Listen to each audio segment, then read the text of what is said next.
Everything that has ever lived on this planet exists because of a chain of coincidences so precise, so improbable, so dependent on specific numbers being exactly what they are rather than anything else, that the honest response to examining them carefully is not wonder, it is vertigo. Not the comfortable version of this idea, the one where someone lists a few impressive facts about how special Earth is and ends with a message about how precious life is and how we should protect it. That version leaves something out, the part where you follow the logic all the way down, the part where you realize that the coincidences do not stop at Earth's distance from the sun, or the presence of water, or the size of the moon. They go deeper, into the physics of atoms, into the ratio of forces that operate at the scale of quarks, into numbers that were set in the first fraction of a second after the Big Bang, before any star existed, before any galaxy existed, before anything existed except energy and the laws that governed what that energy could become. Change any of those numbers, even slightly, and we are not here. Not we as in humans, not we as in life. We as in atoms, we as in the periodic table, we as in anything more complex than hydrogen. This is not a story about how lucky we are. This is a story about how close the universe came to being permanently, completely, irreversibly empty. Start with the number that cosmologists call the most mysterious number in physics, the cosmological constant, lambda, the value that describes the energy density of empty space, the intrinsic energy that the vacuum of space itself carries, causing the universe to expand at an accelerating rate. The cosmological constant has a measured value. It is small, extraordinarily small, in the natural units that physicists use when calculating quantum field theory, the expected value of the vacuum energy, the value that the equations of particle physics suggest it should have, is roughly 10 to the 120 times larger than the measured value. 10 to the 120. That is not a rounding error. That is the largest discrepancy between a theoretical prediction and a measured value in the history of science. Physicists call it the cosmological constant problem, which is a significant understatement.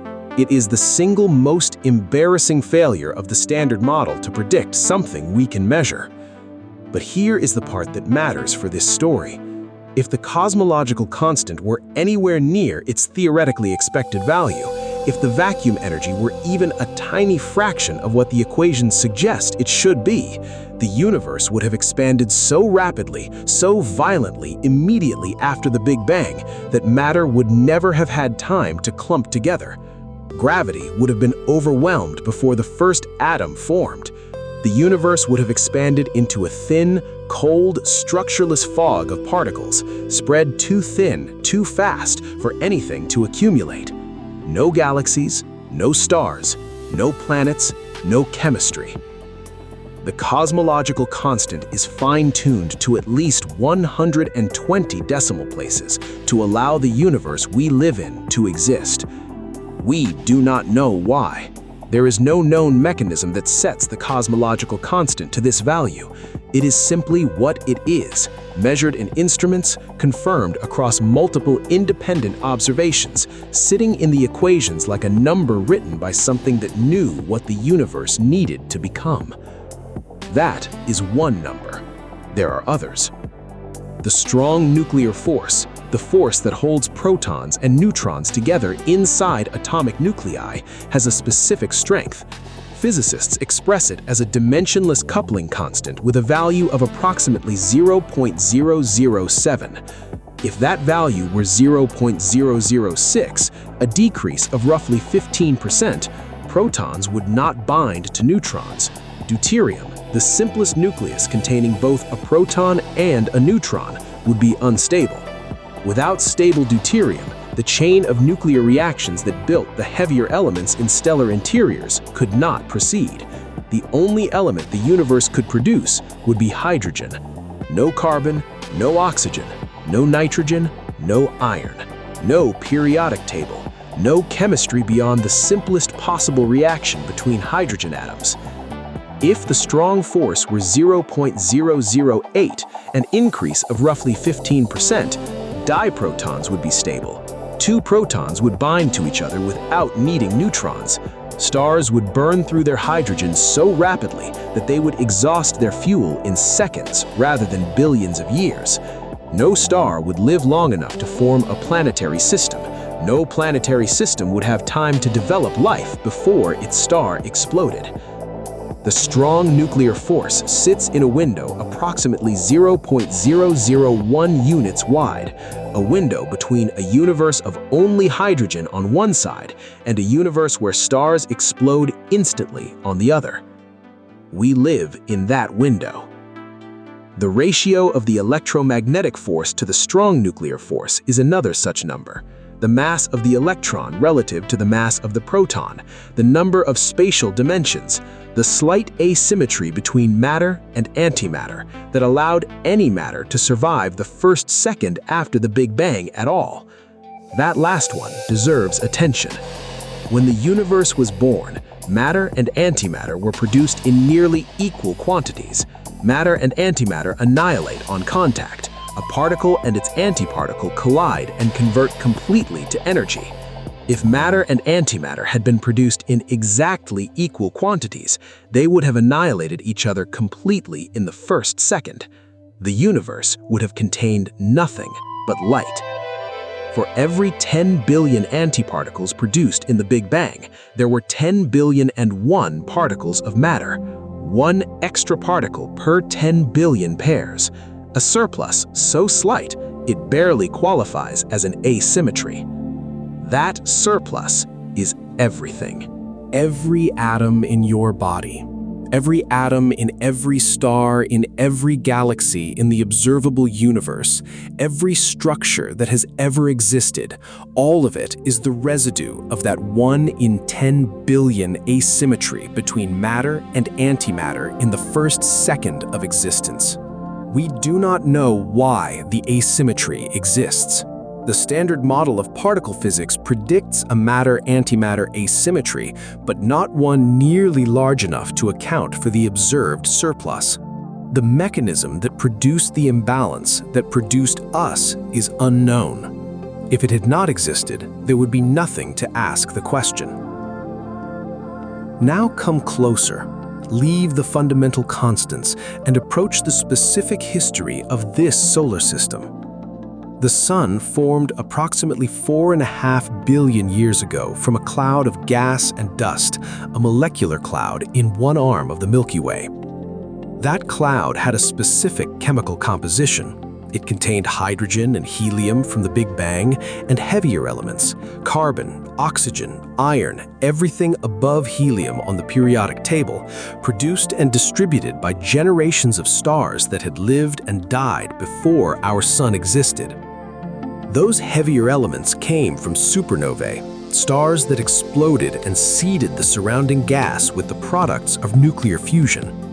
Without previous generations of stars dying in supernovae near the molecular cloud that became our solar system, the cloud would have been almost pure hydrogen and helium. The rocky planets, including Earth, could not have formed. The chemistry of life could not have existed. We exist because stars died before our Sun was born. Not just any stars, stars of the right mass, dying in the right way, at the right time, close enough to the right molecular cloud to enrich it with the right elements before gravitational collapse began. The timing matters, the location matters, the mass of the dying stars matters. Each is a specific condition that had to be met for the molecular cloud that became our solar system to have the composition it had. The Sun itself is an unusual star in ways that matter for what happened around it. The Sun is a single star. Approximately half of all Sun-like stars exist in binary or multiple systems, two or more stars orbiting each other. A planet in a binary system faces a gravitational environment far more complex than the one Earth occupies. The stable, nearly circular orbit that Earth has maintained for 4.5 billion years, the orbit that keeps our distance from the Sun roughly constant over geological time, is far harder to maintain in a binary system. The Sun is also unusually stable. It is a remarkably quiet star, low in magnetic activity, relatively constant in its energy output, producing far fewer of the intense stellar flares that would strip a nearby planet's atmosphere and bombard its surface with lethal radiation. Red dwarf stars, the most common type of star in the galaxy, are prone to violent flaring. A planet in the habitable zone of a red dwarf, close enough to receive adequate warmth from its dim host star, is close enough to be routinely exposed to radiation events that would present serious challenges for surface life. The Sun's stability is not guaranteed.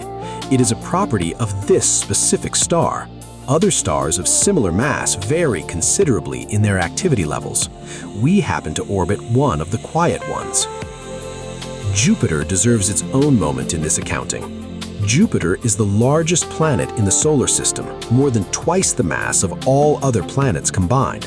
It sits in an orbit that makes it the solar system's gravitational shepherd. Its enormous mass deflects and captures objects that would otherwise cross the inner solar system, comets and asteroids whose trajectories bring them into the region where Earth orbits. Without Jupiter, the rate of large impacts on Earth would be significantly higher. Some models suggest the impact rate in the inner solar system could be tens to hundreds of times higher without Jupiter's gravitational influence. The extinction-level impact events that have punctuated Earth's history, the Chicxulub impactor, the late heavy bombardment, would be far more frequent. Life on Earth has survived and recovered from impacts because the intervals between them were long enough for ecosystems to rebuild, for evolution to explore new forms, for the accumulated complexity of life to persist and branch. Dramatically shorter intervals between large impacts would not allow this. Extinction would outpace recovery. Jupiter is not close to Earth. It does not feel like a neighbor, but its presence at the right mass in the right orbit has been shielding the inner solar system for 4.5 billion years. And Jupiter itself exists because the solar system formed with enough material in the right location to build a gas giant before the protoplanetary disk dissipated. Different starting conditions, different disk mass, different timing, different disk chemistry, and Jupiter does not form, or forms at the wrong size, or forms in a different orbit that does not provide the same shielding. Remove Jupiter's shielding and the history of life on Earth reads differently, perhaps catastrophically differently. The Moon's role has already been examined in another story from this channel, but here it belongs again in this accounting. The Moon stabilizes Earth's axial tilt. Without it, Earth's tilt would vary chaotically between angles that produce stable, livable seasons and angles that produce climate extremes that would challenge the persistence of complex life. The Moon's presence at the right mass in the right orbit has been a stabilizing influence for 4 billion years. The Moon formed from a catastrophic impact, Theia striking the young Earth at exactly the right angle with exactly the right velocity to produce a debris disk that accreted into a body large enough to provide meaningful axial stabilization. A different impact angle, a different impact mass, a different velocity, and the Moon that forms is too small to stabilize the tilt, or does not form at all. One impact, billions of years ago, with specific parameters that had to be within a certain range. It happened. Now add the presence of liquid water. Water is not rare in the universe. It exists in comets, in atmospheres of giant planets, in molecular clouds, on the surfaces of moons far from any star. But liquid water, water that persists on a planetary surface for geological time, stable enough for chemistry to accumulate complexity over billions of years, requires a specific combination of atmospheric pressure, temperature, and orbital stability that is considerably harder to achieve. Earth's water almost certainly came from outside, delivered by comets and asteroids during the early bombardment period, originating in the outer solar system where ice was stable. The delivery required objects from the outer solar system to be deflected into Earth-crossing orbits at the right time, in the right quantities, to deliver water without simultaneously sterilizing the planet with the energy of the impacts. The composition of that early bombardment was specific. The timing was specific. The ratio of water delivery to impact energy was specific. And the water, once delivered, had to stay. Venus is almost the same size as Earth, in a similar region of the solar system, presumably received similar bombardment. Venus has almost no water. Its early oceans, if it had them, were lost to a runaway greenhouse effect, the same process that could have happened to Earth if the distance from the Sun had been slightly different, if the initial atmospheric composition had been slightly different, if the early luminosity of the young Sun had been slightly higher. Earth kept its water. Venus did not. The difference between a living world and a 465-degree acid desert is a margin we cannot fully quantify. There is a number in biology that sits underneath all of this. The origin of life, the transition from chemistry to the first self-replicating molecule, occurred approximately 3.8 billion years ago, within a few 100 million years of Earth's formation. We do not know how. The mechanism by which chemistry becomes biology, by which atoms arranged by physics become molecules that copy themselves and accumulate heritable variation, is one of the deepest unsolved problems in science. What we know is that it happened. Once. All life on Earth shares a common ancestor, a single lineage, a single origin event from which every organism that has ever lived on this planet descends. One event in the history of a planet that existed for 4.5 billion years. We do not know if that event was inevitable, if chemistry always becomes biology given enough time and the right conditions, or whether it was a rare accident, a specific improbable sequence of molecular events that might not have happened if the early ocean chemistry had been slightly different, if the temperature had been slightly different, if a different mineral surface had or hadn't been present in the right location. We do not know. What we know is that it happened. Once. And from that once came everything. The physicist Brandon Carter introduced the anthropic principle in 1973. The observation that any universe we find ourselves in must, by definition, be compatible with our existence. We cannot observe a universe that does not allow observers. The fact that we observe a universe with the constants required for our existence is not surprising. It is logically necessary. The anthropic principle is true, and it is simultaneously unsatisfying. It explains why we observe a fine-tuned universe. It does not explain why a fine-tuned universe exists to observe. The most common physical framework for addressing this is the multiverse, the proposal that our universe is one of an enormous number of universes, each with different physical constants, each exploring different regions of the parameter space of possible physics. In most of those universes, the constants do not permit complexity.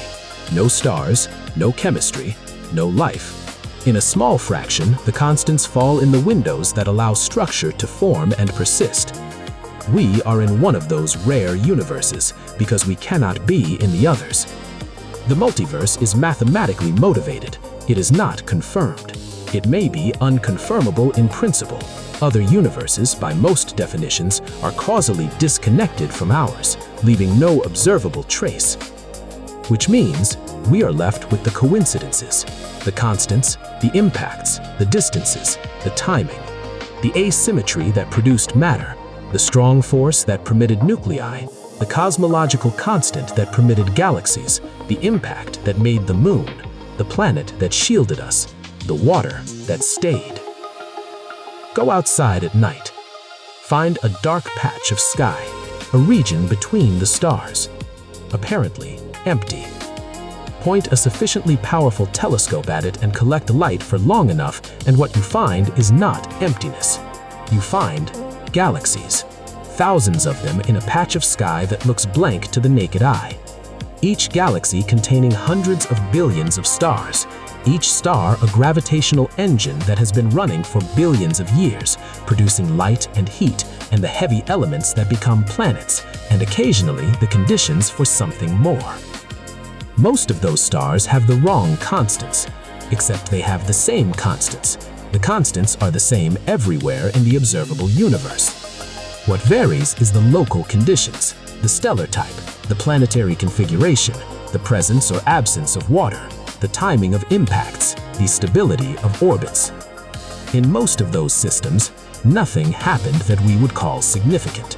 Chemistry did not become biology, or it did and was extinguished before it accumulated complexity, or it accumulated complexity and was extinguished before it could ask the question.